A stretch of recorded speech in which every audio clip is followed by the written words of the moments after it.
Hello everyone, good morning to all. Welcome to you in today's SSC class. In today's video, we will study our history chapter 1 topic with the outbreak of the French Revolution. The outbreak of the French Revolution का हिंदी में meaning है क्रांति की शुरुआत. So let's start today's video. So on 5th May 1789, Louis XVI called together an assembly of the three states to pass proposal for new taxes. So dear students, Louis XVI had to increase taxes for reasons you have learned in the previous section. How do you think he could have gone about doing this? In France of the old regime, the monarch did not have the power to impose taxes according to his will alone. Rather, he had to call a meeting of the States General, which would then pass his proposal for new taxes. The States General was a political body to which the three states sent their representatives. However, the monarch alone could decide when to call a meeting of this body. The last time it was done was in 1614. Okay, so on 5th May 1789, Louis XVI called together an assembly of the States General to pass proposal for new taxes. A resplendent hall in Versailles was prepared to host the delegates. The first and second state sent 300 representatives each, who were seated in row facing each other on two sides, while the 600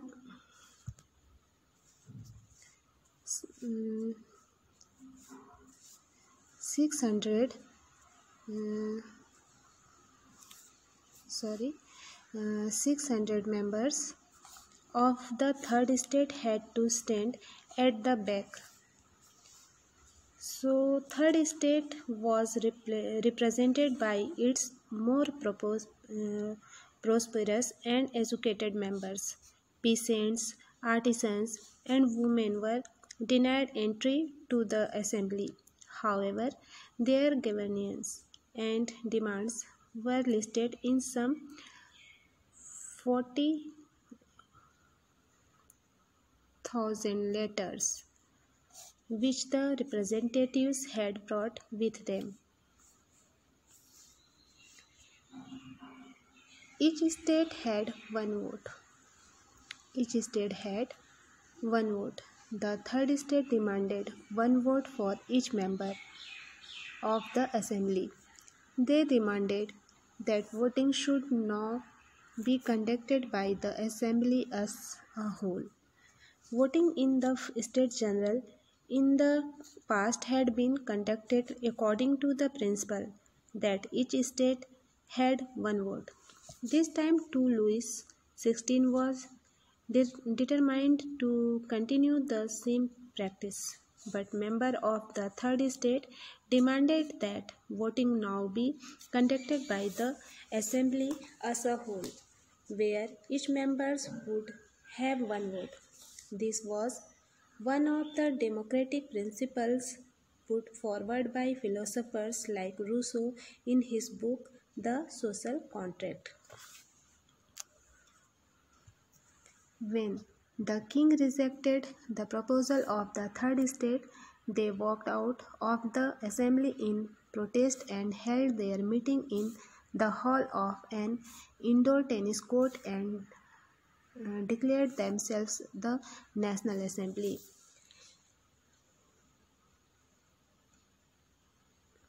When the king rejected this proposal, members of the third state walked out of the assembly in protest. The representatives of the third state viewed themselves as spokesmen for the whole French nation. On 20th June,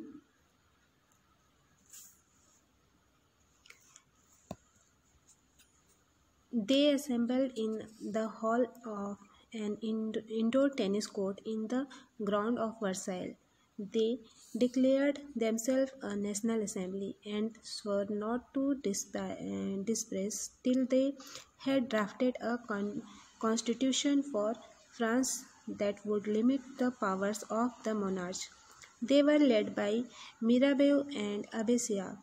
Mirabeau was born in a noble family, but was convinced of the need to do away with the society of feudal privilege.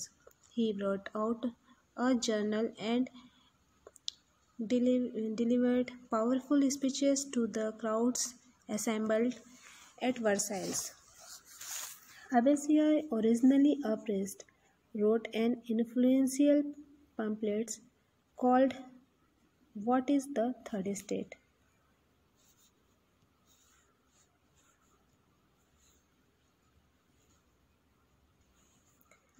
Meanwhile, the rest of France was sitting with turmoil because a bad harvest led of increase in bread prices and hoarding crowd of angry women stormed the shops. While the National Assembly was busy at Versailles drafting a constitution, the rest of France sitted with turmoil. A severe winter had meant a bad harvest. The price of bread rose. Often, bakers exploited the situation and hoarded supplies. After spending hours in long queues at the bakery, crowds of angry women stormed into the shops. At the same time, the king ordered troops to move into Paris.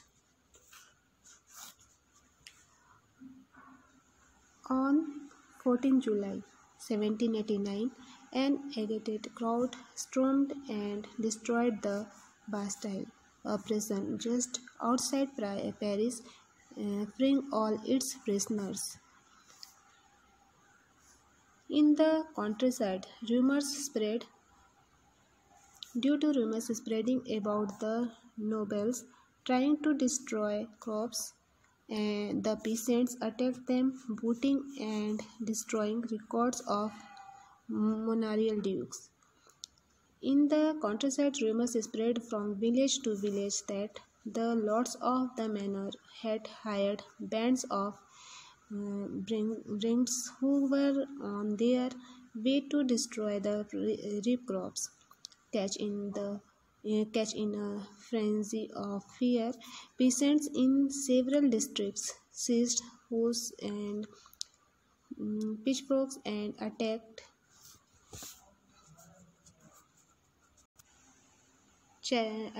chattoks. They looked, hoarded grain and burned down documents containing record of manorial dues. A large number of nobles fled from their homes, many of them migrating to neighboring countries. Finally, the king agreed to a constitutional monarchy rule. On 4th August 1789, the Assembly abolished taxes and tithes and the lands owned by the church were confiscated. Faced with the power of his revolting subject, Louis XVI finally accorded recognition to the National Assembly and accepted the principle that his powers would from now on be checked by a constitution. On the night of 4th August 1789, the Assembly passed a decree abolishing the federal system of obligation and taxes. Members of the clergy too were forced to give up their privileges. teeth were abolished, and land owned by the church were confiscated. As a result, the government acquired assets worth at least 2 billion livres. Next, in this chapter, we will study next topic. France become a constitutional monarch. Means France का संवैधानिक राजतंत्र France किस तरह से संवैधानिक राजतंत्र बन गया, आगे के इस पैराग्राफ में हम स्टडी करेंगे. So the national assembly completed the draft of the constitution in 1791. Power was assigned to different institutions, the legislature, executive and judiciary. This made France a constitutional monarch. So, National Assembly completed the draft of the Constitution in 1791. Its main object was to limit the powers of the monarch. These powers, instead of being concentrated in the hands of one person, were now spread and assigned to different institutions, the legislature, executive and judiciary. This made France a constitutional monarch. The Constitution of 1791 vested the power to make laws in the National Assembly, which was indirectly elected. That is, citizens voted for a group of electors who in turn choose the assembly. Not all citizens, however, had the right to vote. Only men who paid taxes equal to 3 days' wages of labor were entitled to vote. Only men above 25 years of age who paid taxes equal to at least 3 days of a labor's wage were given the status of active citizens. That is, they were entitled to vote. The remaining men and all women were classed as passive citizens. The remaining men and all women were classed as passive citizens to qualify as an elector and then as a member of the assembly. A man had to belong to the highest brackets of taxpayers. The Constitution began with a declaration of the rights of man and citizen. Rights such as the right to life, freedom of speech, freedom of opinion, equality before law were established as natural and inalienable rights.